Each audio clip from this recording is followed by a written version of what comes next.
내가 반드시 함께 하리라 라는 제목으로 함께 하나님의 말씀을 나누고자 합니다.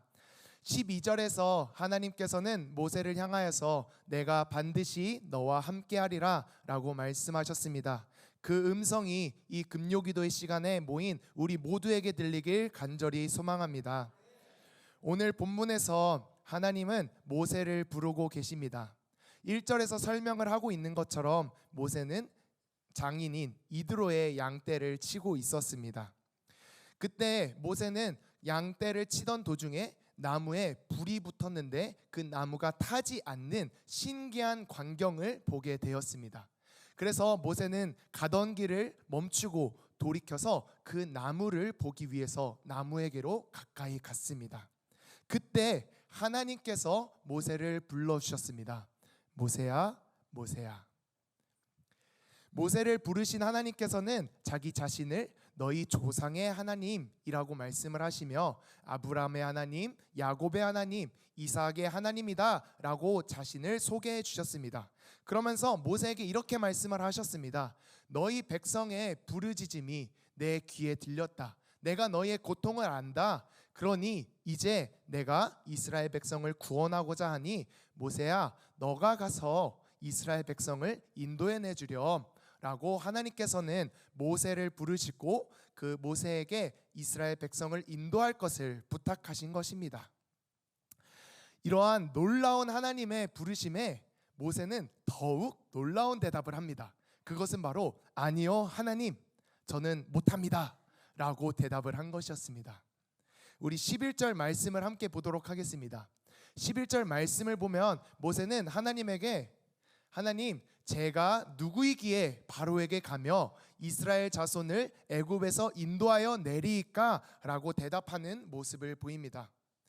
아니 아브라함과 야곱, 이삭 그들을 기억하시고 400년이 넘는 시간 동안 그들을 기억하시고 이제 그들을 구원하려고 하시는 하나님의 이 아름답고 놀라운 이 광경에 모세가 초를 치고 있는 것이죠. 하나님 안 하겠습니다. 사실 근데 그것은 그럴 만한 일이었습니다. 왜냐하면 이스라엘 백성을 애굽 땅에서 인도해내기란 쉬운 일이 아니었거든요. 이 당시 이스라엘 사람들은 약 남자만 수를 셌을 때 60만 명에 이르는 사람들이었습니다. 성인 남성만 셌으니 여자와 그리고 아이들까지 포함한다면 대략 200만 명이 되는 사람들이었을 것입니다. 아니 지금 이 시대에 과학이 발전한 이 시대에 200만 명을 통솔해라 우리에게 맡긴다고 하면 그것도 우리가 너무나도 힘들어할 것 같은데 그 옛날 시대에 200만 명이나 되는 사람들을 인도하라니 이것은 쉬운 일이 아니었을 것입니다. 그리고 또한 모세가 상대해야 하는 그 애굽이란 나라, 이집트란 나라는 특히나 세계에서 가장 강한 나라였기 때문에 그 애굽을 상대하는 것은 너무나도 어려운 일이었습니다. 이러한 이유를 다 떠나서도 모세를 가장 힘들게 하는 것은 아마 모세가 경험했던 처절한 실패 때문이었을 것입니다. 80살에 하나님의 부르심을 받은 모세는 사실 40살까지는 이집트 궁에서 왕자로서 삶을 살아가고 있었습니다.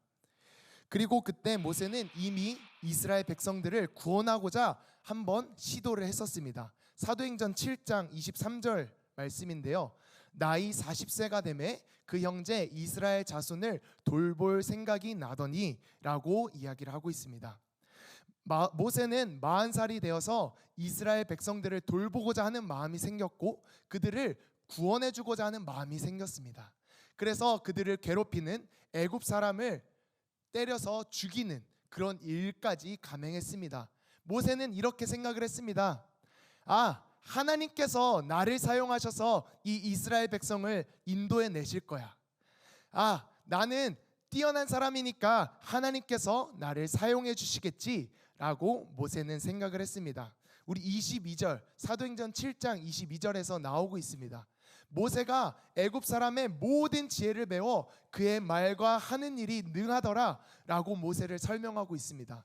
모세는 그렇기 때문에 내가 아니면 누가 하겠어 라는 자신감으로 이 이스라엘 백성을 구원하고자 했을 것입니다. 그러나 일은 잘못 돌아갔습니다.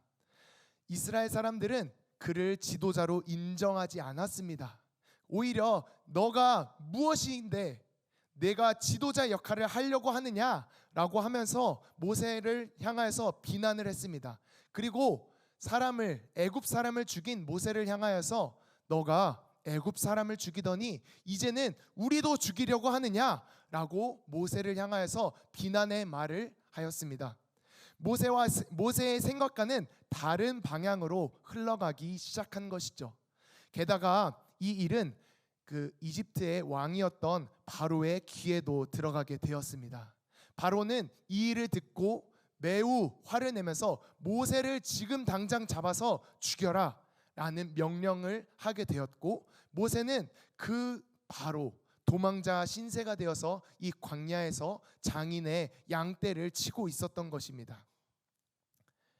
모세가 40년이라는 시간 동안 장인의 양떼를 치면서 광야에서 시간을 버리고 있었던 것이 바로 내가 이스라엘을 구원하려다가 실패해서 내가 못해서 일어난 일인데, 하나님께서 지금 40년이나 흐르셔서 너가 이스라엘을 인도해내라 라고 말씀을 하시니 모세의 입장에서는 당연하게도 하나님, 내가 누구이기에 제가 하겠습니까?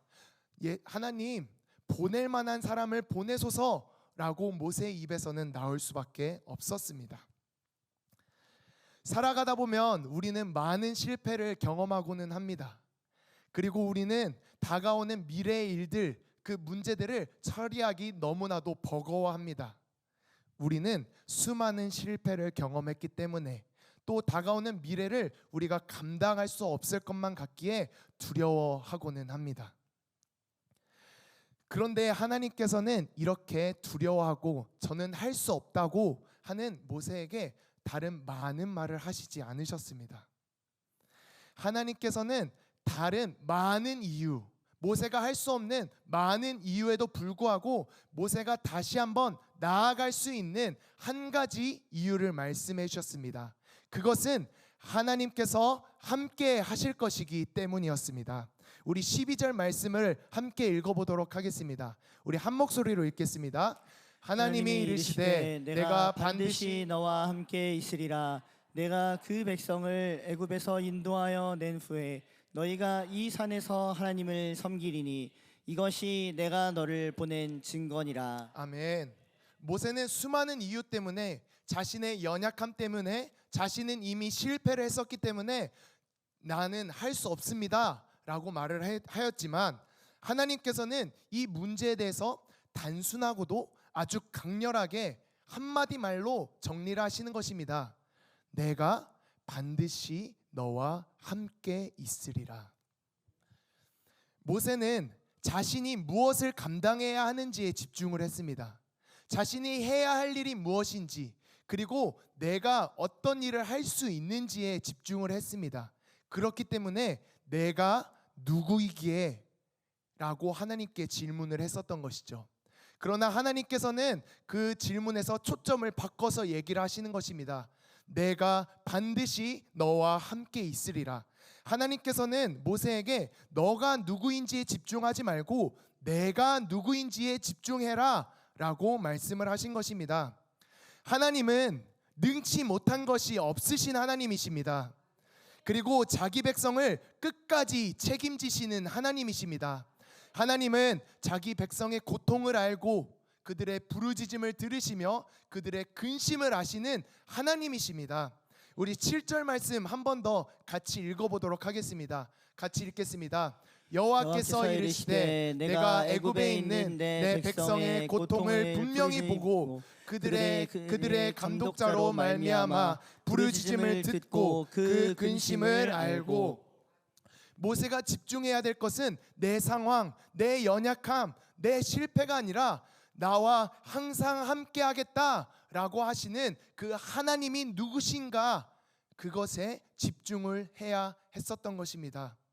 그리고 하나님은 사실은 이 모세를 부르시고 보내시기 전에 본인이 먼저 가서 역사하고 계셨습니다.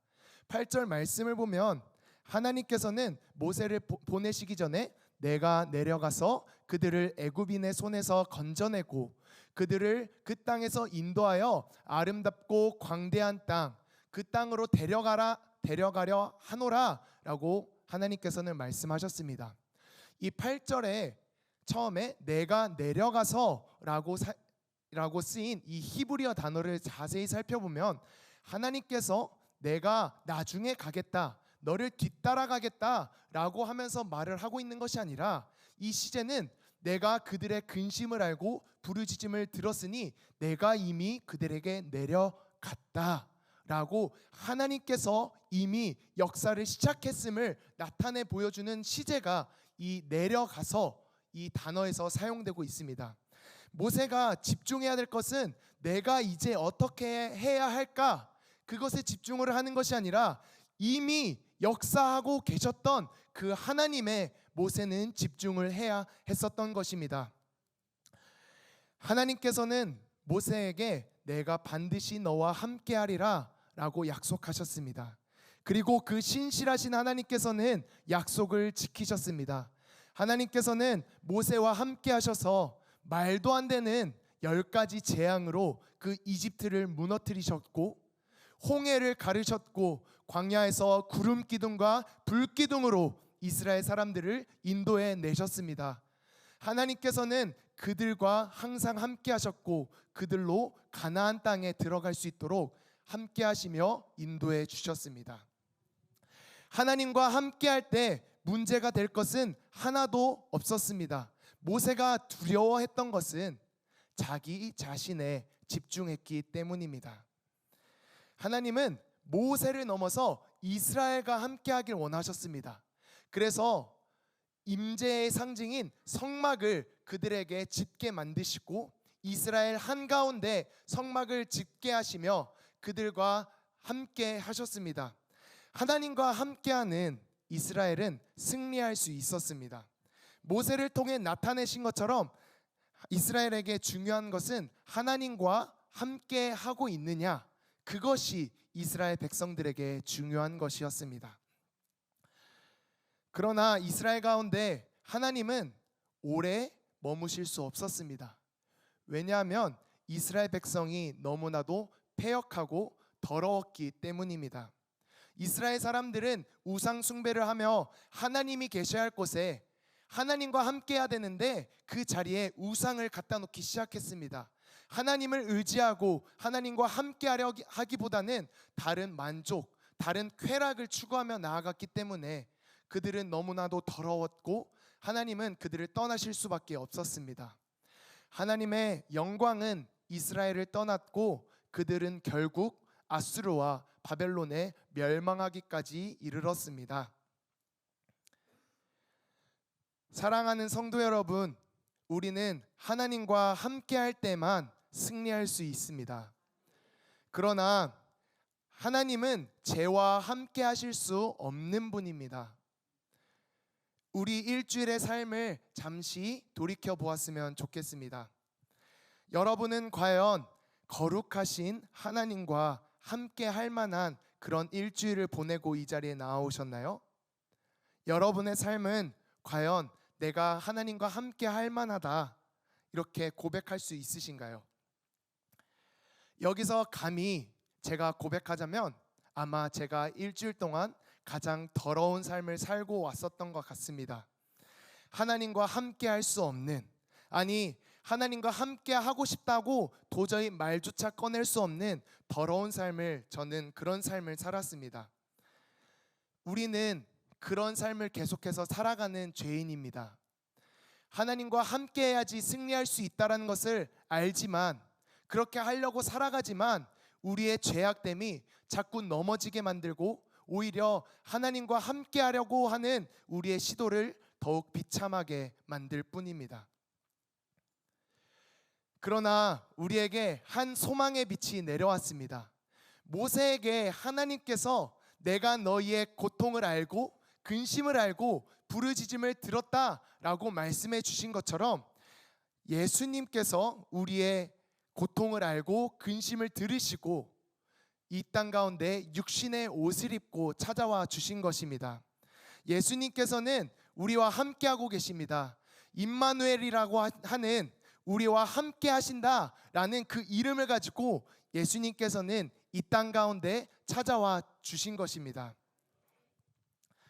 하나님을 멀리 떠나 있고 고통 가운데 있는 예수님을 우리의 고통을 예수님께서는 아시고 십자가에서 하나님을 멀리 떠난 사람이 감당해야 하는 고통을 예수님께서는 모두 감당해 주셨습니다. 원래 우리가 당해야 되는 고통이었지만 예수님께서는 우리의 고통을 대신 감당해 주셨고 십자가에서 우리의 죄를 대신하여 죽어 주셨습니다. 그리고 이제는 예수님을 믿는 사람이라면 누구든지 하나님과 함께 할 수 있도록 예수님께서 다 이루어 주셨습니다.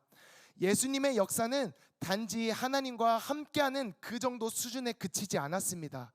예수님을 믿는 사람은 하나님과 하나가 되는, 그가 내 안에, 내가 그 안에 거하는 하나가 되는 그 정도 수준에 이를 수 있도록 예수님께서는 이루어 주셨습니다. 예수님께서는 십자가에 죽으시고 다시 부활하셔서 승리하셨습니다. 그리고 예수님을 믿는 사람에게 함께 하시며 그 거하시며 살아계신 예수님께서 승리할 수 있도록 인도하여 주시는 것입니다. 임마누엘의 하나님 예수님께서는 분명하게 말씀하셨습니다. 마태복음 28장 20절 말씀인데요, 우리 같이 큰 목소리로 읽어보도록 하겠습니다. 함께 읽겠습니다. 내가 너희에게 분부한 모든 것을 가르쳐 지키게 하라. 볼지어라 내가 세상 끝날까지 너희와 항상 함께 있으리라 하시니라. 아멘. 예수님께서는 말씀하셨습니다. 내가 너희와 항상 함께 있으리라. 부활하셔서 승리하신 예수님께서는 우리와 함께 하시며 우리도 승리할 수 있도록 인도하여 주십니다. 사랑하는 신일교회 성도 여러분, 하나님이 우리와 반드시 함께 하십니다. 예수님을 믿는 자는 결코 떠나지 않고 그 삶을 돌보십니다. 마지막으로 말씀을 마무리하면서, 그렇다면 하나님의 살아계심을, 하나님의 함께하심을 믿는 우리는 어떤 삶을 살아야 될까? 그 적용을 한 가지 나누고 말씀을 마무리하고자 합니다. 저는 오늘 말씀을 준비하면서 그런 생각이 들었습니다. 아니, 모세는 자기를 부르신 하나님의 이야기를 왜 이렇게 길게 서술을 하고 있을까? 사실 이 모세를 부르신 하나님의 이 장면을 살펴보면 모세가 그렇게 멋지지 않습니다. 만약에 내가 멋있게 나온다라고 하면 엄청나게 길게 서술하고 싶었을 텐데, 여기에 나오는 모세는 조금 죄송한 말씀이지만 조금은 찌질해 보이는 그런 모습이 이 성경에서는 나타나고 있습니다. 그렇다면 모세는 왜 이렇게까지 많은 지면을 할애하면서까지 하나님께서 자신을 부르셨다라는 것을 이야기하고 있을까요? 잘 생각해 보니 모세는 이 말씀을 이제 가나안 땅에 들어가려고 준비하고 있는 백성들이 꼭 보고 함께 하시는 하나님을 알기 원했던 것 같습니다. 내가 원래부터 뛰어난 사람이어서 이 놀라운 일을 행했고 너희가 여기까지 올 수 있었어. 그것이 아니라 내가 얼마나 연약한 사람이었고 나는 실패한 사람이었는데 하나님이 함께 하시니까 이 놀라운 일이 일어날 수 있었어. 그러니까 너희들도 함께 하시는 하나님을 의지하면서 가나안 땅을 향해서 나아가 라고 하는 것이 모세가 이 사람들에게, 이스라엘 백성들에게 하고 싶었던 이야기가 아니었나 싶습니다. 이것은 또한 우리에게 하는 하나님의 메시지라고 생각을 합니다. 우리가 살아갈 때 우리는 너무나도 많은 문제를 마주하면서 살아갑니다.